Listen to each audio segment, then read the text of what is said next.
La arqueología tiene muchos enigmas pendientes, hechos que no encajan en los esquemas cronológicos o culturales, restos que evidencian una técnica muy superior a la que correspondería a esa época y a ese lugar, y testimonios de lo que, según algunos, sería la relación entre el hombre antiguo y alguna cultura procedente del espacio exterior. En Perú hay uno de esos enigmas, tan célebre ya como la Gran Pirámide o las ruinas de Baalbek. Me refiero, claro está, a las pistas de Nazca, conocidas por muchos de ustedes, pero de constante actualidad, como corresponde a una incógnita que aún no ha sido desvelada. Ahí están, tan familiares y tan desconocidas, dibujando su absurda geometría sobre la pampa colorada, yendo de ninguna parte a ningún sitio, cruzándose en cualquier dirección. Carreteras imposibles que nadie utilizó jamás, terminando bruscamente o perdiéndose en la lejana bruma como si nunca acabaran. Tan simples, tan esquemáticas y tan desconcertantes. Por todos estos valles, por los que se han pasado, va de luengo el hermoso y gran camino de los incas, y por algunas partes de los arenales se ven señales para que atinen el camino que han de llevar. Esas señales que citó el cronista Pedro Cieza de León en 1551 son probablemente la primera referencia escrita que existe sobre las pistas de Nazca, pero el descubrimiento se le atribuye a Paul Kosok, de la Universidad de Long Island, que en 1939 sobrevoló la zona en avioneta estudiando los sistemas de riego de aquella zona. Sin embargo, lo cierto es que un año antes, en 1938, ya se había publicado un trabajo sobre ese mismo tema. En él, su autor, Toribio Mejía Xespe, de la Universidad Nacional de San Marcos, también citaba las líneas de Nazca que él había visto desde un cerro, dejando claro ya que no se trataba de un sistema de regadío, sino que probablemente eran parte de un culto ya desaparecido. En cualquier caso, el mérito del descubrimiento corresponde a quien sobrevoló por primera vez la pampa colorada de Nazca y vio desde el aire las líneas, porque ellas tienen la extraordinaria particularidad de que no están hechas para ser contempladas por hombres comunes, sino por dioses o por gentes con aparatos que volaran. Paul Kosok se sorprendió al observar largas líneas que no encajaban en el concepto que se tenía sobre los canales de riego utilizados por las antiguas culturas, pero ya no le quedó duda alguna de que se trataba de algo distinto cuando, atónito, vio sobre el suelo perfectamente dibujada la figura esquemática, pero indiscutible, de un pájaro que medía más de 30 metros de longitud.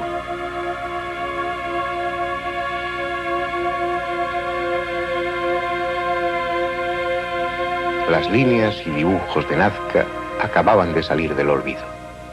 Allí, sobrevoladas desde entonces miles de veces, abiertas a cualquier especulación porque a nada se parecen, están lo que en lenguaje técnico se llaman geoglifos y que algún romántico comparó con pistas de aterrizaje.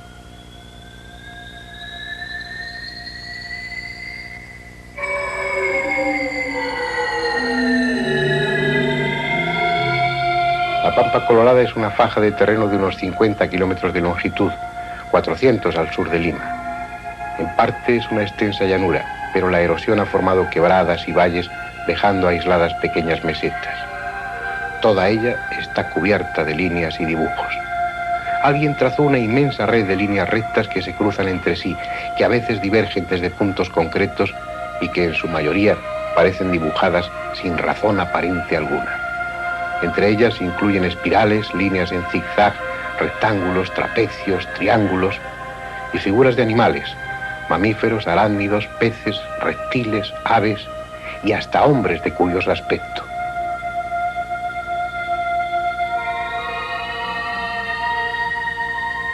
Un caos de figuras y líneas trazadas en diferentes épocas, unas superpuestas sobre otras, a veces casi irreconocibles. Para ordenar un poco esta visita a las pistas de Nazca, tal vez sea conveniente hacerlo mientras respondemos a preguntas tan aparentemente simples como estas. ¿Quiénes lo hicieron? ¿Cuándo? ¿Cómo? ¿Y para qué? El quiénes y el cuándo creo que pueden responderse al mismo tiempo. Los métodos para datar las líneas y dibujos de Nazca han de ser forzosamente indirectos, ya que el carbono 14 solo sirve cuando hay restos orgánicos. Sobre la Pampa Colorada se han encontrado abundantes restos de vasijas, probablemente de visitantes ocasionales o de cuadrillas de trabajadores.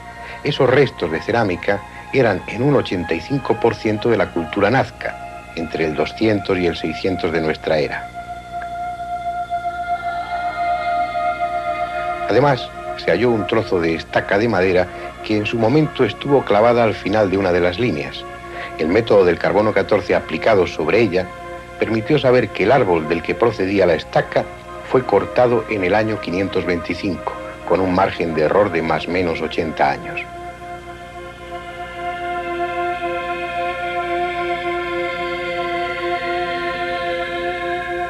Así pues, podemos decir, sin gran riesgo de equivocarnos, que las pistas de Nazca fueron trazadas hace 1500 años por unas gentes que constituían la cultura del mismo nombre, la cultura nazca. Pero nada hay en ese pueblo y en esa época que refleje un conocimiento superior o diferente al de otros pueblos de América pertenecientes a ese horizonte cultural, esto es, entre el 200 y el 600 después de Cristo. Sí tenían un cuidado muy especial en su atuendo. De esa época y de esa zona hay varias cabezas de momias con peinados muy elaborados. Entre el ajuar funerario encontrado en los enterramientos de la cultura nazca hay máscaras de oro y plata, plumas, adornos, brazaletes, vasos, dijes y otros objetos que reflejan unos aceptables conocimientos de metalurgia.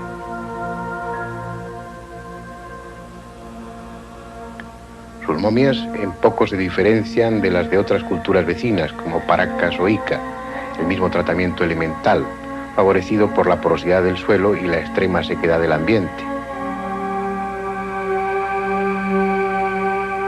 Su cerámica, una de las más bellas de esa zona del Perú, por sus estilizadas formas y su ornamentación, sirve también para poner al descubierto que eran bastante primitivos en algunos aspectos, puesto que no tenían reparo alguno en adornar sus cinturones o sus chozas con las cabezas momificadas de sus enemigos vencidos.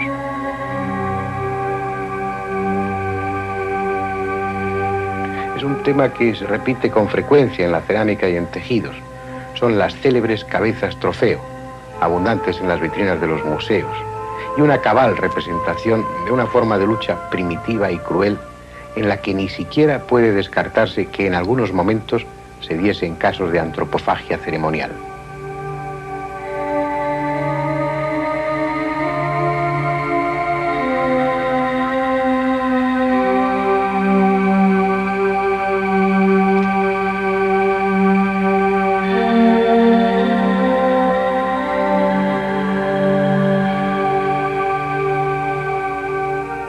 Es decir, la cultura de Nazca, probable autora de los geoglifos de Pampa Colorada, se caracteriza por su bella cerámica y poco más, si acaso su destreza en construir, en fabricar tejidos y mantos que heredó de la vieja cultura de Paracas.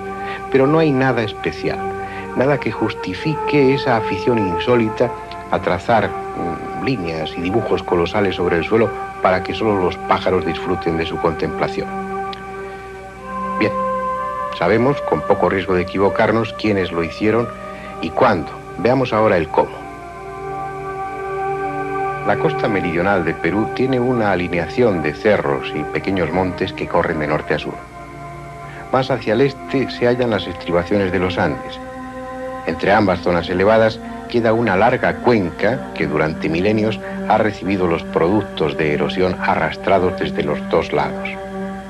Ese material de erosión que ha formado la llanura encajonada está constituido por tierra fina de color claro.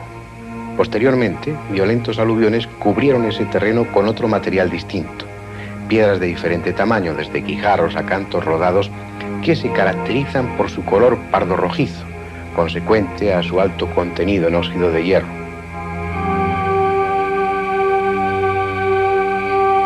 Líneas y dibujos fueron trazados utilizando el simple método de quitar los guijarros y piedras superficiales de color oscuro y dejar al descubierto la tierra de debajo, de color mucho más claro. En ocasiones, la tierra fue arañada en surcos de escasa profundidad, de unos 30 centímetros como máximo, y los límites de los dibujos quedaron reforzados por el almacenamiento de las piedras que se habían quitado. Aunque el sistema es sencillo, no deja de representar un gran esfuerzo. Según se ha podido comprobar en experiencias recientes, los grandes rectángulos necesitaron de 300 personas durante 2 meses, en jornadas de trabajo de sol a sol. Por lo que se refiere a las líneas estrechas, el trabajo debió ser parecido porque, aunque estrechas, son considerablemente largas. A pesar de ser un sistema tan simple, el resultado fue espléndido. Los modernos teodolitos han permitido comprobar que la desviación en esas larguísimas líneas rectas es menor de 2 metros por kilómetro, es decir, un error del 2 por 1000.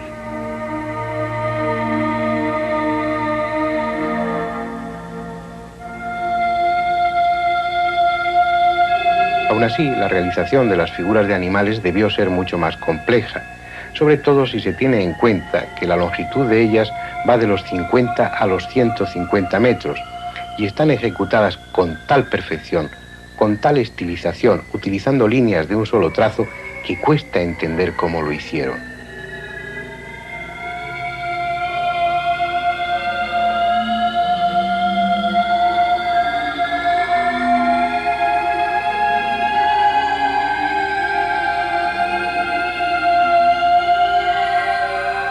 No pocos investigadores han asegurado que la única forma posible es que alguien dirigiera desde el aire el trabajo. Alguien situado en un aparato volador, en un globo, por ejemplo. Y pudieron poseer globos, por increíble que parezca. En noviembre de 1975, 2 aventureros, Julian Knott de Inglaterra y Jim Woodman de Estados Unidos, se elevaron sobre la Pampa Colorada en un globo de aire caliente del que colgaba una frágil barquilla de totora. Los materiales utilizados en la confección del globo, tejidos, impermeabilizantes, cuerdas, barquilla, fueron materiales que estaban al alcance de los antiguos habitantes de la Pampa Colorada. Es decir, sus medios técnicos les habrían permitido construir globos de aire caliente, lo que no quiere decir que lo hicieran. De haberlo conseguido, un invento de esa envergadura no se habría mantenido secreto durante mucho tiempo. Las antiguas culturas de Perú serían ahora conocidas como las culturas de los globos de aire caliente, que habrían aparecido representados profusamente en cerámica, en tejidos o en pinturas. No hay por hoy explicación. Las grandes figuras de animales o las espirales representan mucho más que intuición o sentido artístico. Reflejan una técnica y nada primitiva. Los que están familiarizados con los trabajos topográficos saben las dificultades que aún hoy se presentarían para la ejecución de figuras tan grandes, aunque fuese partiendo de otras iguales dibujadas a una escala menor.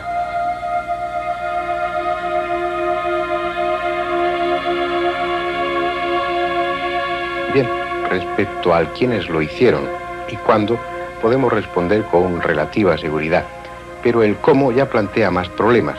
Una parte, la de hacerlas visibles, sí está resuelta.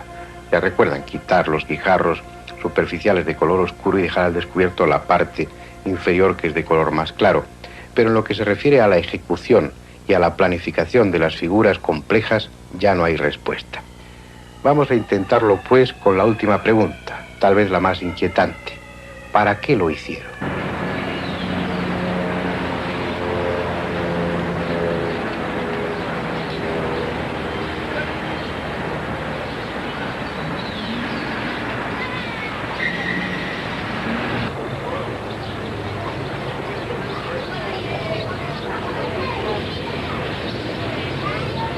Lo lógico es trasladar esa pregunta a quien mejor puede responderla, la alemana Maria Ritchie, que lleva alrededor de 40 años estudiando el tema.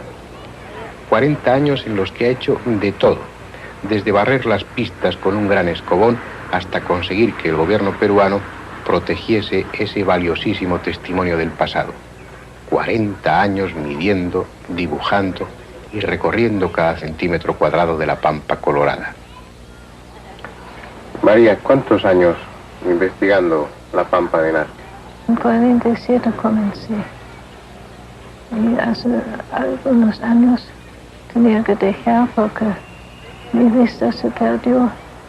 María, en todos estos años, ¿se siente usted cada vez más firme en la hipótesis astronómica? Sí. Y Mi sucesora Félix también tiene la misma idea, que estamos en el camino que corresponde a la verdad.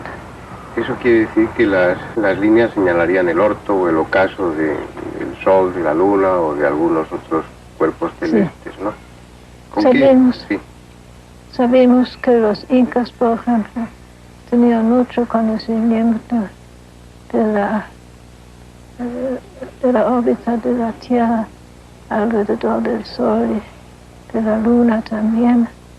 La comprobación está en Garcilaso de la Vega, que ha explicado la razón para la cual los incas han ido al Ecuador.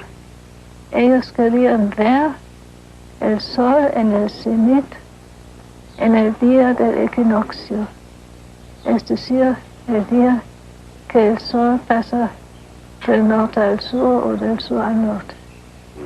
Hay otra consecuencia de su investigación, a mi juicio muy importante, estuvimos hablando hace años de ello, era el que utilizaban una unidad de medida que usted había conseguido determinar, ¿recuerda? Sí, esto es muy importante porque la clave para leer este documento inmenso son dos cosas, las direcciones y las dimensiones. Para poder dibujar las figuras era necesario este conocimiento, porque cómo podían haber producido estas formas tan perfectas y artísticas que evocan la admiración de todos los círculos artísticos por sus buenas proporciones. Estas proporciones tienen que haber tenido su modelo a escala pequeña, porque la figura grande no se ve a la vez excepto de grandes alturas. Ya, hay otra cosa, María. Usted reflejaba en su libro la inquietud de que por las variaciones que se están produciendo en el microclima, las pistas corran peligro de desaparecer o de irse alterando. ¿Cree usted que se han puesto los medios para evitar eso o que indefectiblemente las pistas están condenadas con el tiempo a desaparecer? Eso no sabemos, porque si hay unas grandes inundaciones, por ejemplo, en Barras, todo se puede convertir en una laguna inmensa. Pero yo creo que esto podría producirse en siglos venideros. ¿Le puedo hacer una pregunta indiscreta, María? ¿Cuántos años tiene ella? ¿Yo? Sí. 85, yo creo. Bueno, ¿está satisfecha de su trabajo en Nazca o cree que hay mucho por hacer aún? Hay mucho por hacer, mucho. Hay muchos sitios que tienen que estudiarse, todo con sus direcciones y dimensiones muy exactas. Así pues, según María Reiche, la Pampa Colorada de Nazca sirvió de observatorio astronómico, con sus inevitables connotaciones religiosas y agrícolas, durante un periodo muy largo de tiempo, aproximadamente unos 2000 años. Eso justificaría la abundancia de correcciones y por lo tanto de líneas. Pero a pesar de la aparente verosimilitud de esa hipótesis astronómica, las modernas técnicas han venido a demostrar que esa no fue su función. Por otra parte, el conjunto de todas ellas forma un auténtico caos en el que resulta imposible determinar cuál o cuáles eran los lugares en los que debía situarse el hipotético astrónomo. Eso sin tener en cuenta que Nazca, por las frecuentes nubes y brumas, no es un lugar idóneo para observaciones astronómicas. Y además, que las líneas, las pistas, no son un sistema adecuado de observación por una razón muy simple, y es que por la noche no son visibles. Si María Reiche, después de tantos años de investigación, no ha resuelto el problema, es muy difícil que los investigadores ocasionales tengan mejor suerte. Aún así vamos a conocer las hipótesis de algunos de ellos. Tal vez la más sugestiva sea la de von Däniken, quien afirma que las pistas de Nazca fueron precisamente eso, pistas de aterrizaje para naves de procedencia extraterrestre. Después, cuando esos visitantes exóticos se fueron, los habitantes de La Pampa imitaron su proceder, trazando más y más pistas con la intención de que aquellos dioses volvieran. No niego la presencia de extraterrestres en el pasado del hombre. Es más, la considero muy probable. Pero dudo que si se produjeron esos aterrizajes que sugiere Däniken, ellos utilizasen naves tan poco sofisticadas como nuestros aviones, que necesitan de largas pistas para despegar o aterrizar. Lo menos que se puede pedir cuando se va a colonizar planetas es poseer naves de despegue y aterrizaje vertical. Además, las mencionadas pistas van siguiendo las incidencias del terreno. Están simplemente dibujadas. No se trata de terreno apisonado y llano. Aunque no tan espectaculares como la hipótesis de Däniken, hay otras, aparentemente sesudas, que también resultan increíbles, como la de Breuning, un alemán que da a Nazca la categoría de estadio olímpico.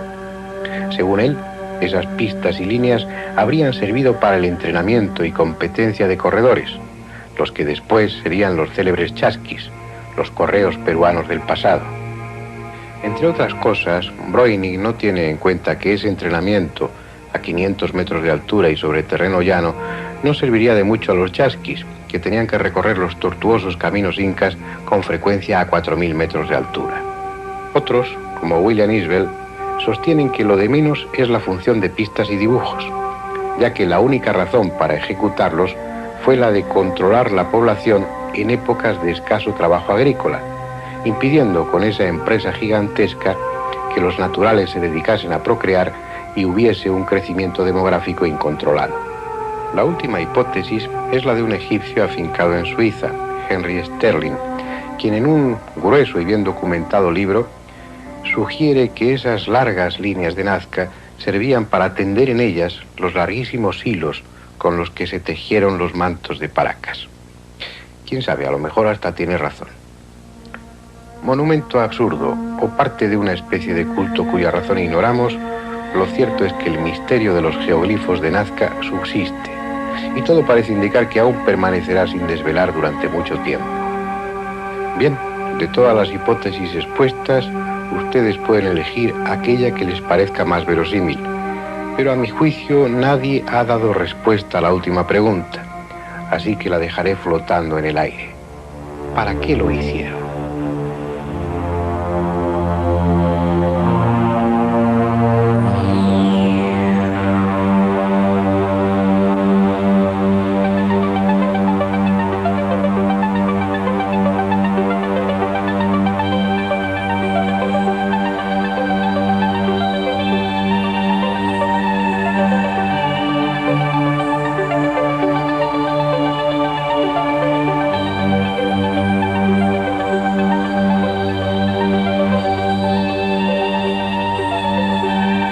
Si nunca acabaran.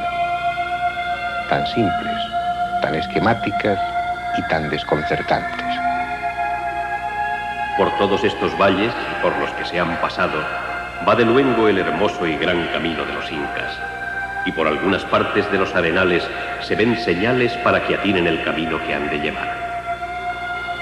Esas señales que citó el cronista Pedro Cieza de León en 1551 son probablemente la primera referencia escrita que existe sobre las pistas de Nazca. Pero el descubrimiento se le atribuye a Paul Kosok, de la Universidad de Long Island, que en 1939 sobrevoló la zona en avioneta estudiando los sistemas de riego de aquella zona. Sin embargo, lo cierto es que un año antes, en 1938, ya se había publicado un trabajo sobre ese mismo tema. En él, su autor, Toribio Mejía Xespe, de la Universidad Nacional de San Marcos, también citaba las líneas de Nazca que él había visto desde un cerro, dejando claro ya que no se trataba de un sistema de regadío, sino que probablemente eran parte de un culto ya desaparecido.